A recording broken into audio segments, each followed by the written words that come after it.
por el rigor del infierno, salió la Virgen María en busca. La Cuaresma en Ónava, Sonora, es una expresión profunda de identidad y rito, que inicia con el miércoles de ceniza, marcado por la incineración de palma bendita del año anterior. Esta tradición, junto con la búsqueda de incienso y la participación comunitaria, refuerza la identidad cultural y religiosa de la región. De la ceniza a la gloria, Semana Santa en la Pimería Baja. En Ónava está un proceso de reconocimiento por la ley de autoadscripción, donde los descendientes de los Pimas se reconocieron ante el Congreso, han hecho reuniones con los demás pueblos, pero también llevan un caso aquí ante el Congreso de reconocerse. Entonces, yo no me había percatado en otros años, toda mi vida he pasado la Semana Santa en Ónava, de los elementos que ellos siguen utilizando, que son meramente de ellos, o como menciona la gente de Ónava, pues los utilizaban también sus abuelos, no solamente en la Semana Santa, sino que para curarse, para ofrendas en otras ceremonias, pero que en la Semana Santa hoy en día son los únicos que siguen vigentes, como son las ofrendas de incienso, la recolección de la manzanilla de coyote, que se le llama en Ónava, que es la manzanilla silvestre, que ahora utilizan la manzanilla que usamos para los tés, ¿no? Asimismo, está entre la Semana Santa los usos del saus, que ellos hoy en día utilizan mucho la rama de saus, porque es en la época pues, que el saus no florece, sino que está muy verde, y ellos la relacionan con sus ramadas tradicionales, tanto donde vivían como donde danzaban, y se usaba en otras ceremonias, no solo en Semana Santa, y también la utilización de la rama del mezquite, porque también es cuando el mezquite pues está muy verde también. Bueno, y para ubicarlos, pues ahí puse el pequeño municipio de Ónava, enclavado en el río Yaqui, y pues se encuentra en el centro este de Sonora, pues cerca con la frontera de Chihuahua. Y ahí pues les puse una foto de la placita y la iglesia de Ónava. Es un pueblo ya muy moderno, pero con población indígena. Ónava, a comparación de los pueblos de alrededor, que vienen siendo Tonixi, La Dura, Río Chico, Soyopa y otros pueblos pues mestizos, sí celebra la Cuaresma, no solamente la Semana Santa. Aunque en Ónava no existe la figura de un sacerdote, ellos hacen ceremonias el miércoles de ceniza, que pues se consta de ir a recolectar las cruces de la palma bendita, ellos las queman y con eso hacen su ceniza y van y se la colocan sin que exista un sacerdote dando una ceremonia. También está la búsqueda dentro de la Cuaresma, la búsqueda y recolección del incienso, que pues estos buscan a gentes, a veces jóvenes, a veces señores, que van y recolectan la chúcata del incienso. Muchos jóvenes han tratado de ir a buscarla, pero esta búsqueda no la hacen de la manera correcta, porque ellos creen que la chúcata la van a encontrar pegada al árbol, y no, o sea, lo que nos han dicho es búsquenla en el suelo, remuevan las hojas, y la chúcata pues ahí va a estar escondida. Esto es muy importante porque en cada ceremonia, desde que entra la Cuaresma, se utiliza muchísimo, se acaban bolsas y bolsas de incienso. Pues ellos dicen que es la manera en que la oración sube al cielo, ¿no? También están los viernes de Vía Cruz, no se les llama contis y tampoco hay procesiones por las calles, estos son en el interior del templo también. Después viene el banquete de San José, que ahorita pues lo vamos a ver más adelante. Está la procesión del Viernes de Dolores y el Domingo de Ramos con dos bendiciones del mundo que se le llaman. Y también vienen estos, lo que se le llaman pues procesiones y rituales que son en el interior de la iglesia, que hoy esta Semana Santa se está pues convirtiendo hay mucho visitante, mucho turismo, mucha fariseada, pero estos solamente esperan las procesiones que salen por la calle, que donde hay fariseos, pero no se percatan de la existencia de lo que pasa en el interior del templo. En la Cuaresma es muy habitual ver, si uno va a la iglesia ahorita en estos días, pues muy habitual pues ver este tipo de imágenes donde las imágenes están totalmente cubiertas. Pues esto nos dicen las señoras, ¿no? Que es que no debe haber imágenes para no olvidarnos del objetivo que es la Semana Santa, que solamente estar enfocados en Jesús.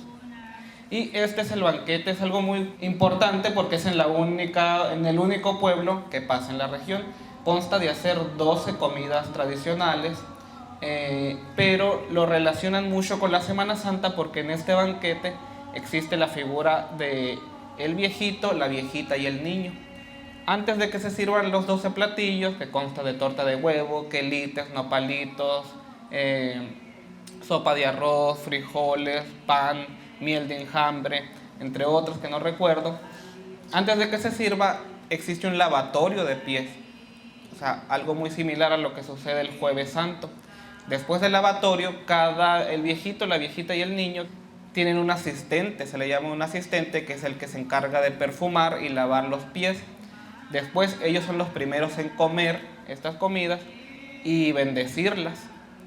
Pero antes de que ellos prueben los platillos, se hace una fila de 12 niños que representa a los 12 apóstoles. Y antes de que el platillo llegue a la mesa, cada niño debe oler el platillo. Se lo pasa al de enseguida, lo vuelve a oler al de enseguida, hasta que los 12 lo huelen y llega a la mesa. Entonces, el banquete tiene estos elementos del Jueves Santo, los 12 apóstoles, y al viejito que representa a San José, la viejita representa a María, y el niño representa a Jesús. En este también existen muchos cantos de la Semana Santa. O sea, no hay canto especial dedicado a San José, están dedicados a la Semana Santa. Entonces es como que una introducción a lo que va a suceder después. O sea, el banquete de San José se prepara para ya entrar de lleno a unas ceremonias más grandes de Semana Santa. Otro ritual que, pues la adoración de la cruz, ¿no?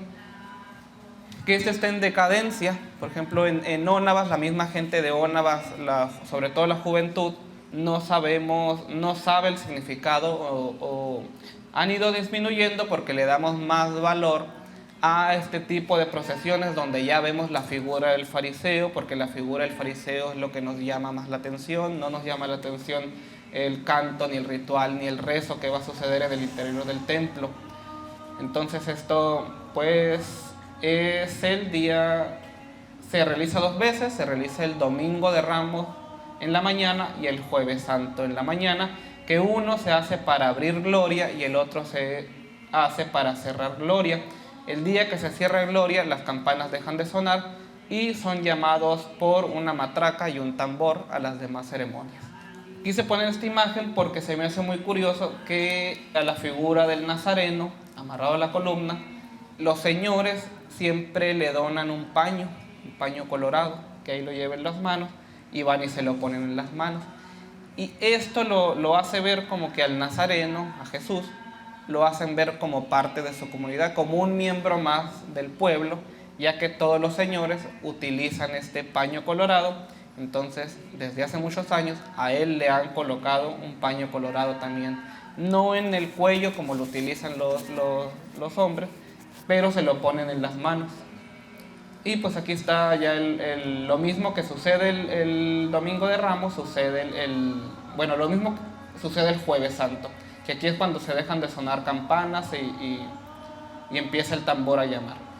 Y aquí es lo que les mencionaba de la importancia de la naturaleza y el entorno en la comunidad de Ónavas. Pues en Ónavas corre el río Yaqui a 500 metros del pueblo. Y estos van y recolectan tanto ramas de saúz como ramas de mezquite para hacer las coronas de los niños. No nomás de los niños, sino de las Marías Negras, de las Verónicas, de las Marías Blancas, de los Justos, que son personajes que participan muy activamente en la Semana Santa, pero su distintivo es portar una corona de espinas, pero en este caso de mezquite verde. Y también está la parte del saúz, que siguen ellos, en el huerto tengo entendido que en muchas comunidades se hace este tipo de ramadas de saúz, donde pues va Judas y lo traiciona y se hace todo este suceso. Y ya es donde vemos en el interior del templo, como mencionaba ahorita, no vemos tanta gente, tanta participación, Pero ya así donde sale la figura del fariseo, o sea, ahí sí, entonces las procesiones pues se llenan. Y otro aspecto importante que hay que señalar es que el fariseo en Onabas también está por desaparecer. Ahorita ya los días que deberían de salir, que es el Viernes Santo, en el Vía Cruz, no participan porque les hace mucho el calor, porque sudan mucho, porque se deshidratan. Pero en la noche, pues sí, salen un montón. Pero estos han optado por dejar de utilizar la máscara tradicional, que o es de madera o es de papel. Entonces se ponen máscaras de hule, pero ya no es el fariseo como debería ser, que participaba, que de hecho el fariseo, sin quitarse la máscara, es el que tenía que ir al río a juntar el saus, a carrearlo en el lomo, como dicen las señoras, a juntar el mezquite, e incluso a salir a pedir capirotada, no nomás para ellos, sino que también para las cantoras. Otro aspecto también, lo que les mencionaba ahorita, es sobre la recolección también en esta fecha de la manzanilla de coyote, que pues se da mucho en el río, en las tierras, incluso en los patios de las casas, que estas se colocan en pequeños ramilletes en las manos de la Virgen y también en las manos del Nazareno. Dicen las señoras que al finalizar la Semana Santa, pues la manzanilla pues se secaba de tanto andar en el sol en las procesiones, y se le daba a un enfermo. Si ellos sabían que había una persona muy enferma en la comunidad, iban y le dejaban ese ramillete y pues podía tener propiedades curativas. En la actualidad sigue sucediendo, solamente que la manzanilla silvestre se ha sustituido por pues la manzanilla que nosotros consumimos en los té, y ahora pues hay una encargada o un encargado de sembrarla y de volver a colocar la manzanilla en las manos, y de igual manera irle a entregar a una persona enferma de la comunidad. Y aquí coloqué esta fotografía porque además de que sale el saus, vemos una pequeña olla de barro. Esta olla también era muy significativa en el pasado, ahorita también ya perdió su esencia, se podría decir, porque esta olla se tenía que estar haciendo año con año a la usanza tradicional. Esta es una olla que se compró a artesanos que andan en todas las comunidades, no es originaria del pueblo, pero antes se tenía que hacer la olla por la comunidad, colocarla, y el agua de la olla no se tenía que beber porque quedaba maldita, y igual la olla quedaba maldita y se tenía que quebrar. Entonces la olla esta se quebraba junto con las ollas donde se preparaba el tesguino el sábado de gloria, que de igual forma la olla ya no te servía para otra cosa, y quebraban la olla de Judas y la olla del tesguino, dicen las señoras. Esto ya se dejó de practicar, ¿no? Tanto el tesguino como la fabricación de estas ollas. Platicando con personas de otras comunidades alrededor de Onabas, nos damos cuenta que los cantos de Onabas son muy distintos a los de la región. En Onabas están muy vigentes todavía los cantos en latín. Y en este periódico, lo quise poner, que no se nota muy bien, hablan mucho sobre una persona que cantaba mucho en latín, que aún era considerada maestra, y con los pueblos yaquis y mayos se les conoce como maestros. En Onabas también existió un maestro, que esta figura desapareció, pero aquí se le habla como maestra, que era María Córdoba Badashi, que incluso no solamente la cita este periódico, sino que también la cita Campbell Pennington en 1960, y la cita los lingüistas Kenneth Hallen y Thomas Cox cuando hacen el primer diccionario sobre la lengua pima, que dicen que además de ser hablante del pima de Onabas, pues entonaba antiguos himnos latinos, dicen las dos citas. Y en el mismo libro de Pennington aparecen estos instrumentos que se utilizaban durante la Semana Santa: un tambor, una matraca, un buli como sonaja, y lo que se utilizaba el sábado de gloria por la danza del Pascola. Quise poner una foto actual de lo que se utiliza hoy en día, que es solamente el tambor, la sonaja y la matraca. La flauta ya no se utiliza en las ceremonias de Semana Santa, que Era, como mencioné al principio, era una llamada con la matraca, con el tambor y luego sonaban la flauta. Esto también ya no se utiliza. Igual lo que utiliza el pascol durante la ceremonia, durante la danza, que la danza del pascol en Onabas también desapareció, pero que esta era durante el sábado de gloria. Y aquí están las máscaras. Aparece una máscara en el libro de Pennington de cómo era la máscara tradicional y cómo fue hasta los años 80 la máscara tradicional, que es cuando se empiezan a utilizar máscaras de hule. La que vemos acá es la máscara de un fariseo tradicional. Y la última, que tiene la cruz en la frente, es la máscara de un pascola. En Onabas no tenían barba los pascolas. Pero encontramos máscaras de fariseo, que ahorita hay una en el museo, que sí aparece con barba. Y es muy curiosa porque está pegada con resina de chúcata. O sea, la chúcata la ponían a remojar y con esa hacían los pegamentos. Y también lo que no aparece en otras comunidades, pero que tiene muchas similitudes con los pueblos yaquis y mayos, es la colocación de las cruces. Entonces, en un momento se llegaron a colocar en Onabas 14 cruces.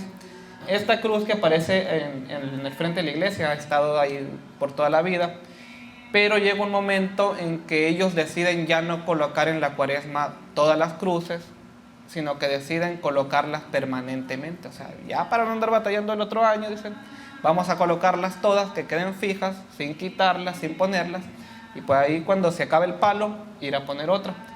Entonces ahorita sobreviven solamente 4 cruces. O sea, las otras se pudrió el palo y ya no hubo quien pusiera las demás cruces restantes. Y aquí aparecen las grandes cantoras. Ellas no utilizan ya el rebozo, sino que utilizan un velo durante la Semana Santa. Estas fueron 2 hermanas cantoras muy importantes que había, porque se sabían todos los cantos, como les mencionaba, en latín, que ahorita hay una figura muy importante, que es el caso de doña Rosario Estrella, que ella ha heredado todos los cantos en latín, no nomás en latino, pero que ha tratado de enseñar a las nuevas generaciones. Y es algo muy curioso lo que les mencionaba ahorita, porque en los pueblos de Tonishi, Soyopa, San Antonio, La Dura, Río Chico no aparecen. Pero me he ido a investigar con las comunidades yaquis, más con los mayos, en este caso con el maestro Rosario Baigo, donde él me dice, oye, sus cantos, porque nos compartimos videos y audios, son muy similares a los que se entonan en el pueblo de Torim con los yaquis. Entonces, en una ocasión, en el 2016, hubo visitantes yaquis en Onabas y sí, o sea, decían, cantan igual que nosotros, o sea, los mismos cantos, las mismas entonaciones. Y pues no sé de qué modo, porque Pennington también menciona durante la Semana Santa una danza del venado entre los pimas de Onabas, y él dice que pudiera ser evidencia de yaquis en Onabas. Yo en un censo todavía de 1940 encuentro que hay familias, pero mayos. No puedo acordar el apellido, pero es muy común ahorita entre los mayos. Entonces, pues no sé si eran yaquis o eran mayos, porque ahí todavía en el censo se les pone como hablantes mayos. Se les pone. Entonces no sé si en verdad era por influencia de los yaquis o influencia de los mayos el que existiera una danza del venado en Semana Santa en Onabas. Y pues es todo lo que les puedo decir. Muchas gracias. ¿Quién ha visto?